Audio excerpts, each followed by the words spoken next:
বন্ধুসকল নমস্কাৰ আশা কৰো আপোনালোক সকলো কুশলে আছে আৰু কুশলে থাকিব লাগে বন্ধুসকল আজি আপোনালোকলৈ কৰ্মচাৰীসকলৰ পৰিয়াল পেঞ্চনৰ আন এটা নতুন আৰু গুৰুত্বপূৰ্ণ ইনফৰমেশন থকা ভিডিও যেটো শেহতীয়াকৈ প্ৰকাশ পাইছে আজিৰ এই ভিডিওৰ জৰিয়তে আপোনালোকক সেই গুৰুত্বপূৰ্ণ ইনফৰমেশনটোৰ সম্পূৰ্ণ সবিশেষ যিমান পাৰো কম সময়ৰ ভিতৰতে জনাবলৈ যত্ন কৰিম তে বন্ধুসকল দেৰি নকৰাকৈ পাছৰ ইনফৰমেশনসমূহ দেখুৱাবলৈ যত্ন কৰিছো আপোনালোকে স্ক্ৰিনলৈ মন কৰিব পৰিয়াল পেঞ্চনৰ নতুন খবৰ প্ৰকাশ হৈছে বন্ধুসকল কৰ্মচাৰীসকলৰ পৰিয়াল পেঞ্চনৰ যেটো নতুন খবৰ শেহতীয়াকৈ প্ৰকাশ হৈছে সেই গুৰুত্বপূৰ্ণ ইনফৰমেশনটো মই পোৱাৰ লগে লগে আপোনালোকক জনাবলৈ যত্ন কৰিছো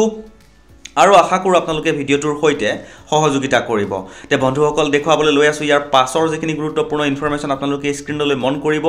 পৰিবাৰে নাপাব পৰিয়াল পেঞ্চন এই মুহূৰ্তত এটা গুৰুত্বপূৰ্ণ ইনফৰমেশন বুলি ক'ব পাৰি যে কৰ্মচাৰীসকলৰ পৰিবাৰে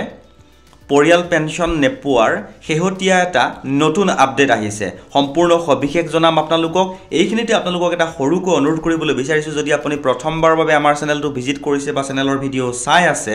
তেনেহলে অনুগ্ৰহ কৰি চেনেলটো সাবস্ক্ৰাইব কৰি হাতত ৰাখিব কিয়নো বহুতো গুৰুত্বপূৰ্ণ ইনফৰমেশন আপোনালোকক জনাবলৈ আমাৰ চেনেলৰ মাজেৰে যত্ন কৰা হয় তে বন্ধুসকল জনাবলৈ লৈছো শেহতীয়াকৈ কৰ্মচাৰীসকলৰ পৰিয়াল পেঞ্চনৰ যেটো গুৰুত্বপূৰ্ণ ইনফৰমেশন অৰ্থাৎ পৰিবাৰে যে পৰিয়াল পেঞ্চন নাপাব দেখুৱাবলৈ লৈছো ইনফৰমেশনটো কেনেকৈ প্ৰকাশ হৈছিলে চাওক আপোনালোকে স্ক্ৰিনলৈ মন কৰিব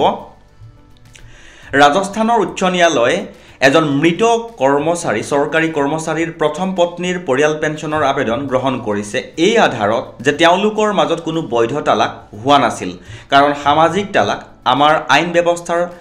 ব্যৱস্থায় স্বীকৃতি নিদিয়ে এই পৰিপ্ৰেক্ষিতত 1955 চনৰ হিন্দু বিবাহ আইন অনুসৰি দ্বিতীয় পত্নীৰ হৈতে কৰা বিবাহ বৈধ নাছিল সেয়ে তেওঁ বৈধ পত্নীৰ ৰূপত গণ্য কৰিব নোৱাৰি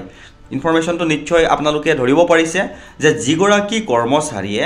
দ্বিতীয় বিবাহ কৰাই প্ৰথম পত্নীৰ লগত যদি তেওঁৰ অফিচিয়ালি ডাইভোৰ্স নহয় বা বিবাহ বিচ্ছেদ নহয় তেতিয়া হলে তেওঁৰ